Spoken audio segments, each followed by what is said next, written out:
ওই শ্বশুর বাড়ির গোষ্ঠী মারি আমি। ও দুলো ভাই শোনো।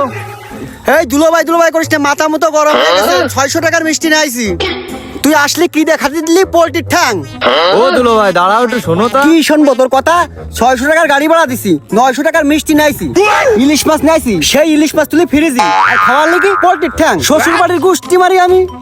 ও দুলো ভাই আব্বা নেই, বাড়ি টাকা পয়সা নেই, দেখি একটা ব্যবস্থা করবে না, তা তুমি আমি রাগ করে চলে আসছো আগে আগে। তোর কোনো ব্যবস্থা করতে হবে না, ব্যবস্থা আমি করতেছি। টাকার কোনো ব্যবস্থাই আমি জানি। তুই বাড়ি যা, তুই আমার পিছন পিছন আসলি বলে তোর ধরে ভাঙ বানে। ও দুলো ভাই এটা কথা শোনো তা। ওই পিছনে বকবক করে। আমি সেলফি তুলতেছি, তুই ঘা দিলি কেন তুই? আরে ও ভাই, আমি তো আপনারই খুঁজলাম, আপনারা গাছের ব্যাপারে। হ্যাঁ আমি তো গাছের ব্যাপারী, তা তুই কিরা? তোর তো চিনলাম না, তুই কি নতুন? আরে না ভাই, আমি রহমানের জামই। ও ওই টাইকুর রহমান? না না, এর বাপ রহমান। ও আচ্ছা চিনতে পারিস। তা তুমি ওই দিক টাকা টাকা দিয়ে কি করতেছিলে? ভাই আমি আপনারই খুঁজ দিলাম, আর এই গাছ দেখছিলাম, এই গাছ বেচবো। কেন এই গাছ বেচবা কেন?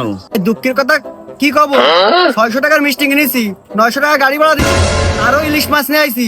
এখন আমার পকেটের টাকা শেষ, তাই এই তাল গাছটা বেচবো। ও ভাই দেখেন দিন কয় টাকা হয়, আর আমি বাড়িতে টেপও নিয়ে আইছি। এই দেখেন ভাই, মেলা টাকায় হবেন মনে হয়। এই বেশি আজকে গরু গাছ কেন? এই দাও দিনি, দাও টেপটা আমার কাছে দাও দিনি, একটু ম্যাপে দেখি। দেখি রাস্তার থেকে কয় ফিট দূরে আছে গাছ। এই গাছ তো দেখতেছি রাস্তার 3 ফুটের ভিতরে। তুমি গাছ বেচবা কি করে? এ তো সরকারি জায়গার মধ্যে। ভাই সরকারি কাজ যাই হোক, আমার শ্বশুরের জমির কাছে গাছ, এই গাছ আমি বেচবই। তোর কাছ থেকে গাছ কিনে কে মামলা খাবো? এ আরে গাপা দিনি। ওরে আল্লাহ গো, ওরে মা গো, এই গরু গোশ আমি খাবো না। দাঁড়া, গাছ আর বেচবি না? ভাই গাছ বেচে গোশ কিনবা না? ওরে শালা, বাঁচিয়ে থাকলে আমি মেলা গরু গোস্তা খাতে পারবো না। আমি এই গ্রামে আর থাকবো না। এই গ্রামের লোকজন একটা ভালো না, আর ব্যাপারের আমি দেখ পানে।